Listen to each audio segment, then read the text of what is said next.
Why did the chairs all get completely changed around? I guess it's the watershed board. Not my department. No. Well done you. Right. Rolled on us. No, like readjust everything. I thought one of the best events of that whole thing was the volunteer appreciation. Last night or 2 nights ago? 2 nights ago, Monday night. Deb Savory had that all organized, and as a member of the board, we had all the volunteers come in on the red carpet, and high-fiving and handshaking and hugs and everything on the way in. I mean, just, the smiles on volunteers' faces. Not Tom? Yeah, Tom? Hey, did you get off the golf course? Yeah? You play this morning? No.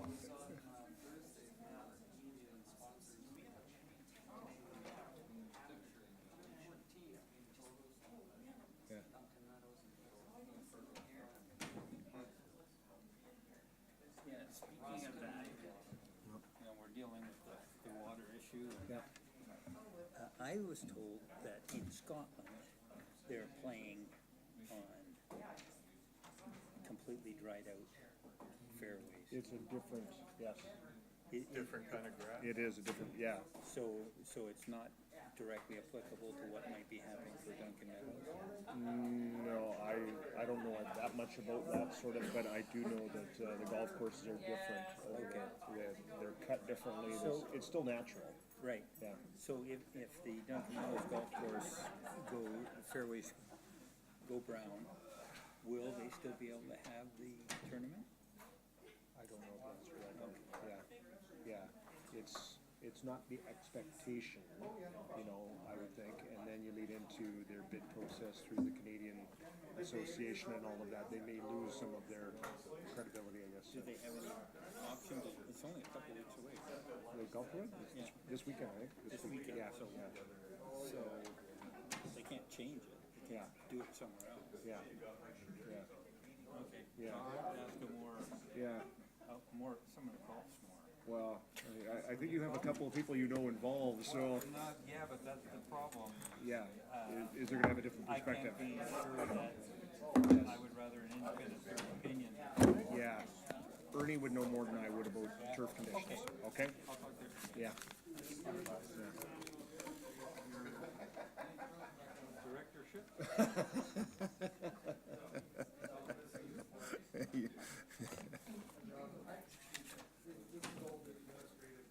You got one of these?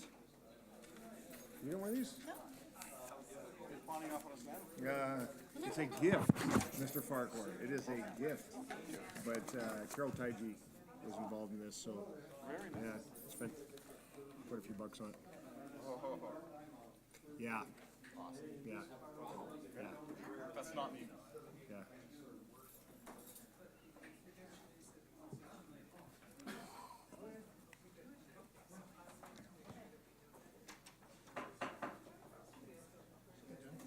Hey, buddy.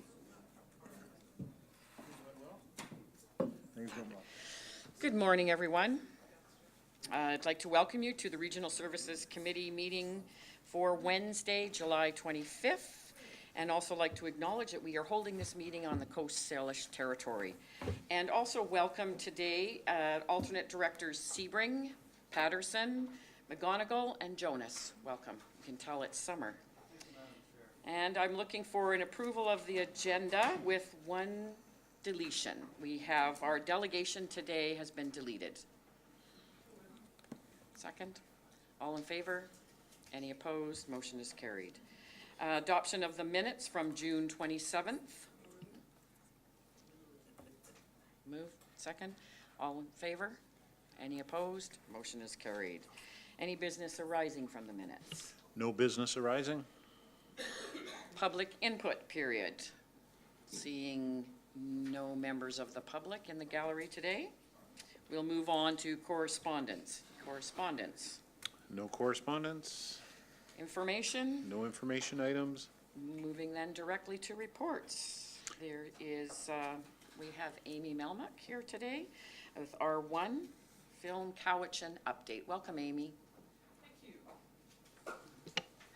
Well, hello everyone. Thought it was a nice summer thing to do to give you just a little update on Film Cowichan, which is part of our world and which has had an active year. So I thought just an informal opportunity to bring you up to date on some of the activities at Film Cowichan and talk about generally film in our region.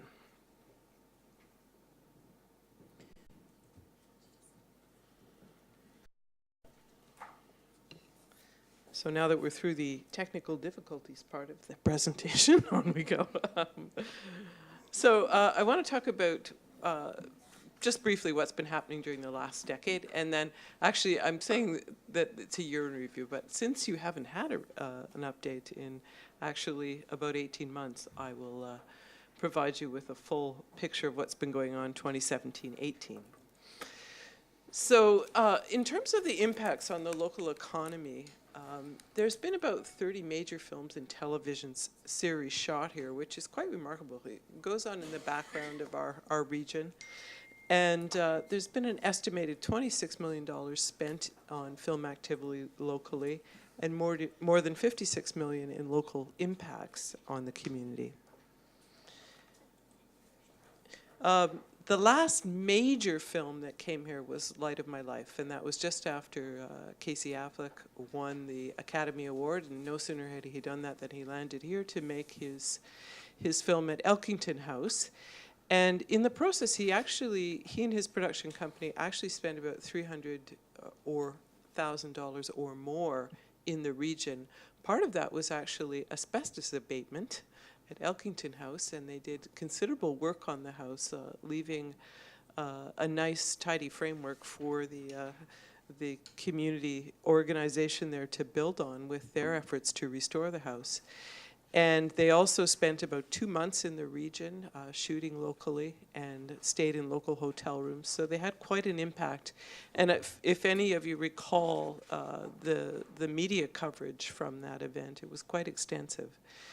Rapid Heart Pictures here in the region has actually chugging along in our region in terms of spending on small productions here. And they've spent about $500,000 establishing a small production facility in Cobble Hill as well. And all the time we have commercial and documentary and local made-for-television films being shot here. We have a resident animation company, Braun Studios in Duncan, that is actually expanded in the last little while. And we have an ADR studio here in the region. Those are the people that do the Foley work on film, and that's in North Cowichan, actually. And we have documentarians and resident film companies in our region. So the people of Ladysmith will be very familiar with the fact that Sonic the Hedgehog, the feature film, is coming to Ladysmith in mid-September. And the estimated value of that spend is going to be about $7 million in our region. That's comprehensive. They're going to do that with a budget of, it says, a budget of more than 20 million. I think the last estimate was more like 90 million, was it not, for the film as a whole. That's going to provide massive exposure to the town of Ladysmith. It's also been a major concession for the town of Ladysmith to bring that film to their community. And their staff has worked very diligently and so has council there, in order to accommodate that film there, because it will have impacts on their business community. You may have read in the local paper that The Amazing Race was just here. We had to keep that under wraps before it actually went to air. It's part of the production agreement that if they come here, we can't tell anybody until after they've left. And it certainly will give a little tourism boost to our region to have that activity here. And we're currently in discussions actually with a major American network about a multi-year series. Interestingly enough, it's based on a fictional winery. So that's an interesting angle. And there's movie of the week activities that are being explored in our region as well. So what is our role with Film Cowichan? How do we serve the film community? And what do we do in terms of updating our location library? What are some of our other activities? And how do people find us if they want to get a hold of us? We've operated the Film Cowichan office for over a decade, actually, and it's intended to be the first stop for all film inquiries in the region.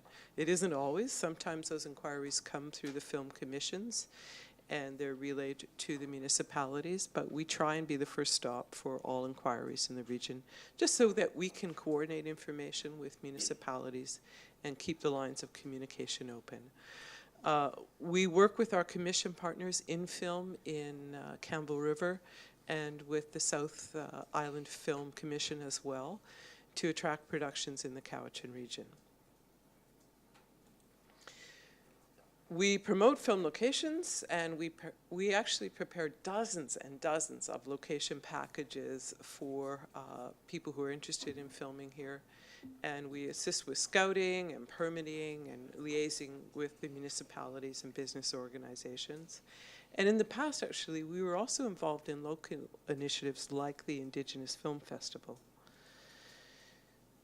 So in the past year, we've actually worked with our neighboring film commissions to update what is called the Real Scout Library, and that lives on the Creative BC website.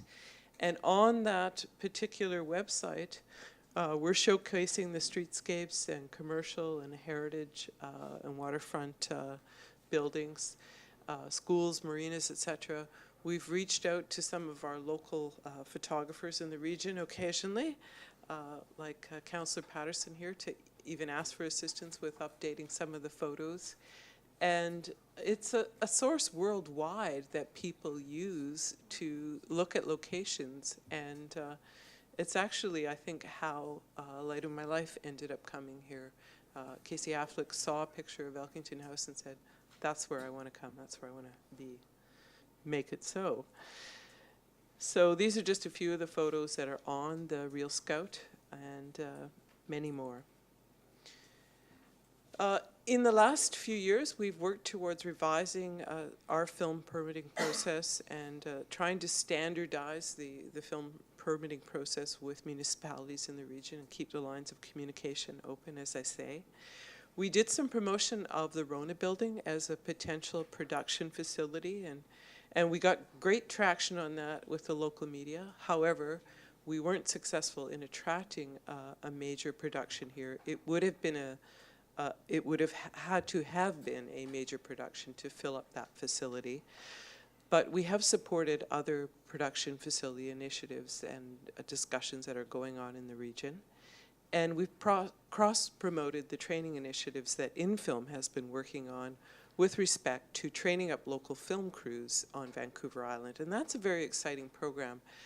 We're hoping that we can continue to work with InFilm on that and have more and more people trained in being production crews in our region. And our goal overall is to create a connected film region. So on the horizon, we're hoping to have more detailed discussions with Creative BC about where we fit within the Film Commission model. Film Cowichan has been in existence for over a decade. We're not a recognized commission, but we work with the commissions. I personally like to see a little more traction with Creative BC in defining what our role should be in terms of liaison with the committees or with the commissions, and actually providing us, frankly, with some resources to do that more effectively. We're continuing to seek out new productions and locations in the region, and we're continuing to work with municipalities and the business community. And we're looking at creating new training opportunities in the region as well for film ourselves, particularly in connection with our tech strategy, because we see the potential for creating opportunities, particularly around digital animation. So people know where to find us, I hope. Laura Leopard is actually not here today because she's doing some location scouting. So in any event, this is where you can find us on the Economic Development website. And Laura Leopard is our film coordinator at present, and she's always available to answer questions about what's going on with Film Cowichan. So thank you. That's my presentation, and I'm happy to entertain questions. Great, thank you so much, Amy. And another economic development driver that happened was the wonderful summer games that happened last week. Absolutely, yeah, Yeah. huge, and I'm sure John is completely exhausted and, and more than happy to Yeah. chime in on that as well. Another way to promote our region. Yes, Yes, it went very well. yeah. Okay. Director Sebring. Just a minor question that came to mind after looking at your second last slide. Laura Leppard's email is at Gmail. Do we not have a CVRD email address for her? Is she a contractor or is she staff? She's a contractor, so we have a limited budget for Film Cowichan, so we hire Because I Laura. just looked at that, and if I'm somebody that's looking to do that, and I'm responding to a Gmail address rather than something more Yes, official, well, it just made me wonder. Thank you. Thank you. That's why.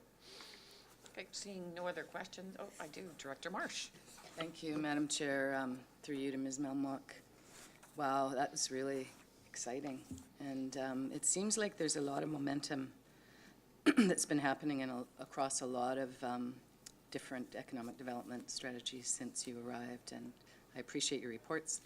And my question is, could you email us the presentation? I was trying to take some notes to Sure, yeah. report to my colleagues at North Cowichan, but I noted that I was hitting the wrong keys. And so if you wouldn't mind sending it, No, I'd we'd really be happy appreciate to it. do that. Thank you. Thanks very much.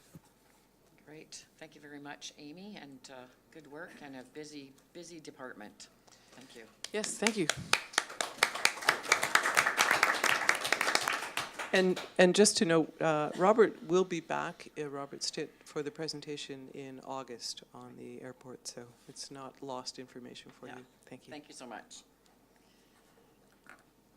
Okay, moving on now to R2. Mr. Farquhar? Which, Madam Chair, is a report from the Manager of Parks and Trails regarding budget amendment, Function 280, Regional Parks. There is a recommendation that it be recommended to the Board that donated funds received be applied to the Cowichan Valley Trail Saltaire Rail with Trail project in the amount of $42,298. And there's a number of budget amendments that also are made at the same time as part of the motion. Director Morrison? Move the recommendation. The recommendation's been moved and seconded. Director Lefebvre, are there any questions? The recommendation? Seeing none. Director Marsh? I just wanted to say how exciting it is to see that trail unfolding because it's below my house. I'm so excited. I'm going to look at a cruiser bike, townie cruiser, after this meeting because I'm going to think about starting to drive up to the new film hub of Cowichan and Ladysmith a little more often on a bike. There you go. Perfect. Build it and they will come. Seeing no other comments or questions on this recommendation, I'll call the question. All in favor? Any opposed? Motion is carried. Moving on now to R3. A report from the Manager of Parks and Trails regarding a budget amendment for Function 283, that's the Kinsale Trestle, and recommendation to the Board that the budget be amended by the amounts and the increase and decrease as set out in front of you. Been moved and seconded. Any questions on that? Director Jackson. Is this just a housekeeping item? What is going on here, actually? Mr. Farquhar? Good morning, Madam Chair. That is morning. correct. It's just a housekeeping. There's no change in requisition. It's just because of the project we did earlier this year through grant funding, there's a little bit of extra work that to be done. Because we have to cover it under capital versus operating, our finance department requires this movement of existing requisition funds from operating to capital to balance out the books at the end of the year. Thank you. Call the question. All in favor? Any opposed? Motion's carried. Moving on now to R4. Report from the General Manager of Community Services regarding a budget amendment for our Cowichan. It's recommended to the Board that the budget for Function 101 Community Health Network be amended to increase the revenue and grants by $100,000 and increase expenditures in opioid dialogues by $100,000. It's been moved and seconded. Questions? Director Jackson. I am very distressed to read in attachment B, item 2, that they want to reallocate, they want this area to reallocate the funds earmarked in the budget for the breakfast program, shower and laundry facilities, and equipment for youth health services that connect to the opioid service with community service. I just think that if this is, and if I'm mistaken, I may be mistaken, but I believe this is out of Hayat Laylam, and this is a program that's been going on for over 30 years. And it is a program that, where they do outreach and they make friendships and they help people, and this has been a stable program.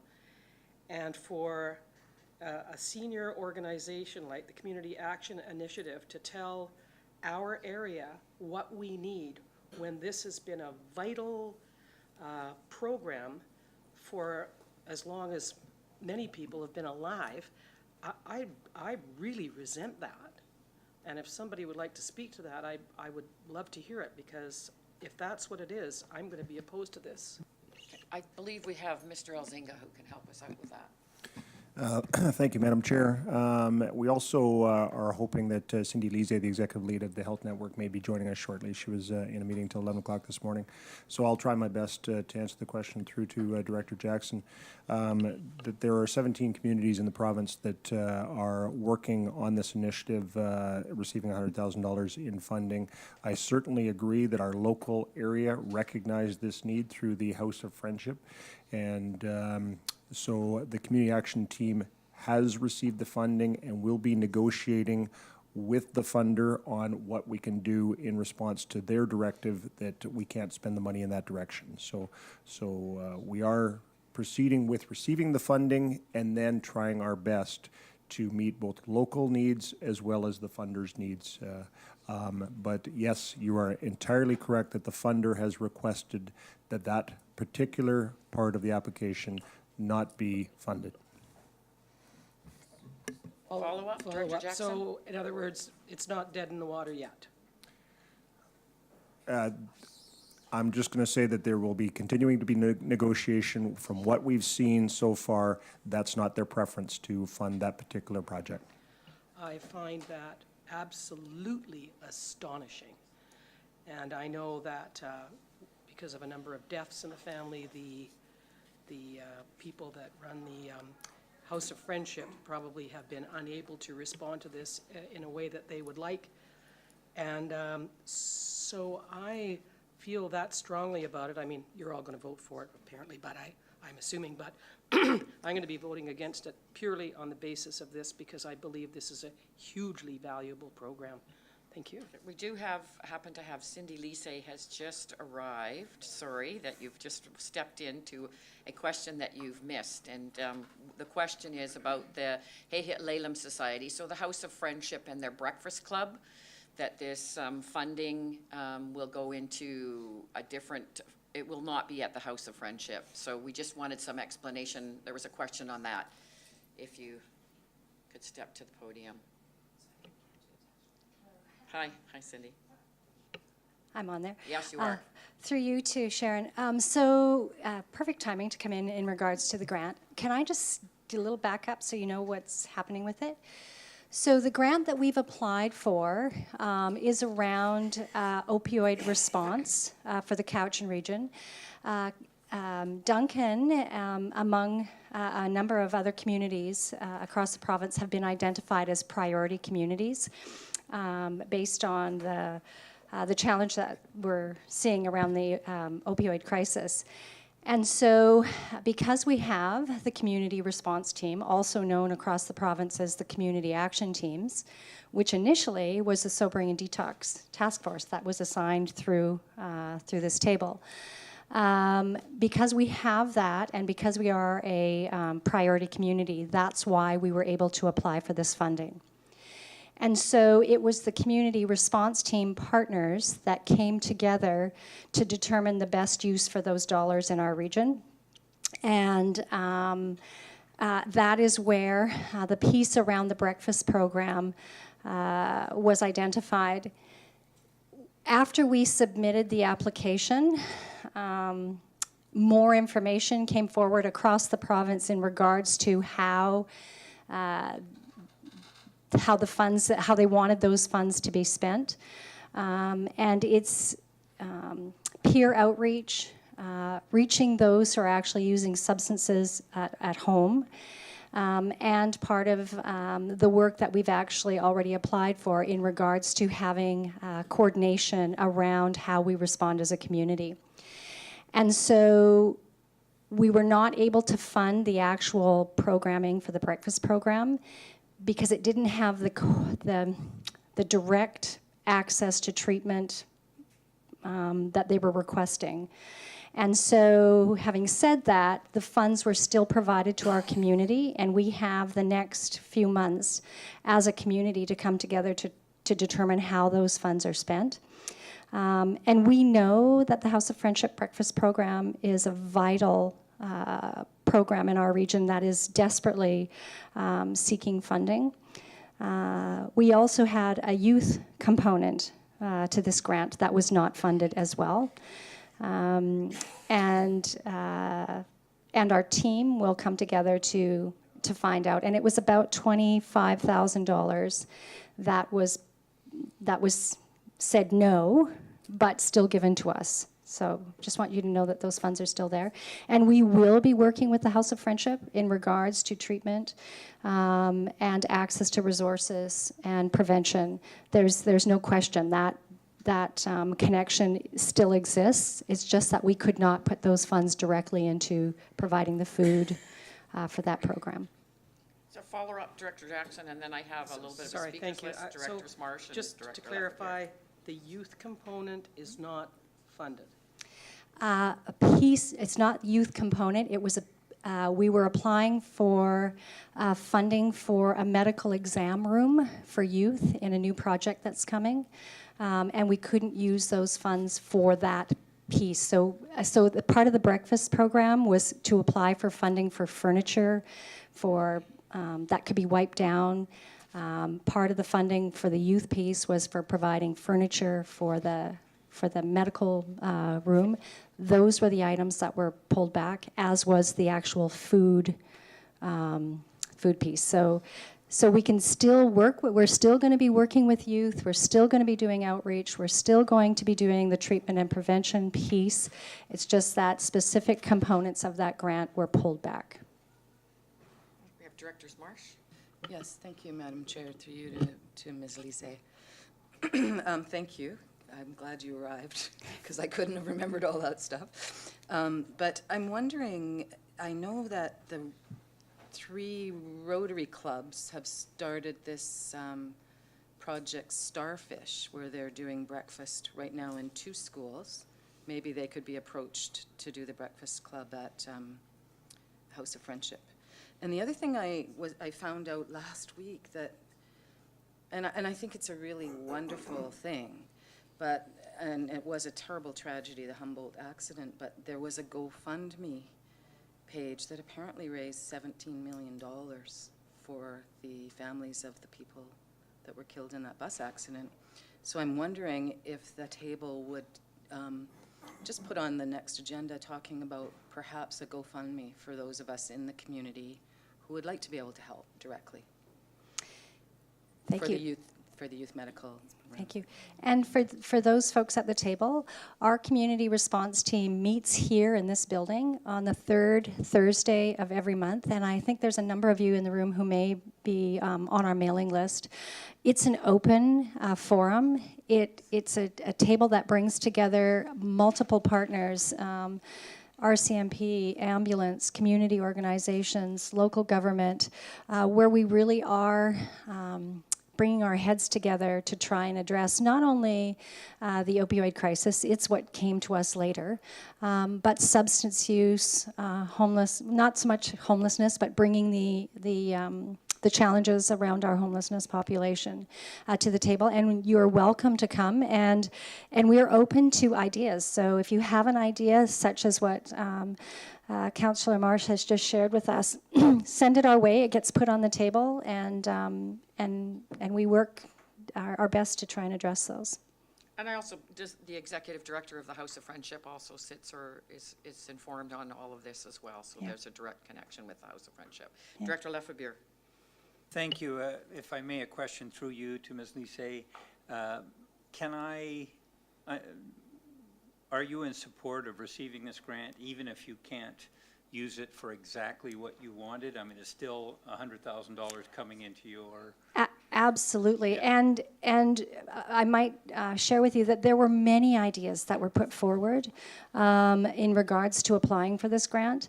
There are many gaps in resources and needs in this community. Those funds are absolutely imperative to the work that we're doing. What I might also share is when we applied for the grant, it was over a period of 9 months. And from the time the application went in and to the time that we received our acknowledgement that we had received the grant, the timeline was extended to 1 year. And as a result of that, the work that we're doing and the folks that we're hiring to do the work is actually a longer period of time. And so those funds will also be used to supplement making sure that that work happens over a 12-month period versus the 9-month period that we budgeted for. Thank you. Director Sebring. Sorry, for some reason, I can't get my iPad to open the attachment. And this, Madam Chair, is for staff. Whenever I see increased revenue in grants general by $100,000, irrespective of where that's going, I'm asking where's that money coming from? Is it being transferred from someplace else? Is it an automatic increase in requisition? Is it in the budget already? We're just moving it somewhere else, or what? I believe it's being transferred, but Mr. Crothers. It's simply amending the budget to acknowledge that we will be receiving that money in as a grant and expending that money out as a contribution to our college. Okay, it's been moved and seconded. I'm going to call the question. All in favor? Any opposed? One opposed. Motion is carried. Is there any unfinished business? No unfinished business? New business? No new business? Question period. Seeing no one in the gallery, we are going to go into closed session. Motion to go into closed. Motion that the meeting be closed to the public in accordance with the Charter, Community Charter, Part 4, Division 3, Section 90, subsection, as noted in accordance with each agenda item. It's been moved. I need a seconder. Second. All in favor? Any opposed? Motion's carried. A few minutes to close the doors and turn off microphone.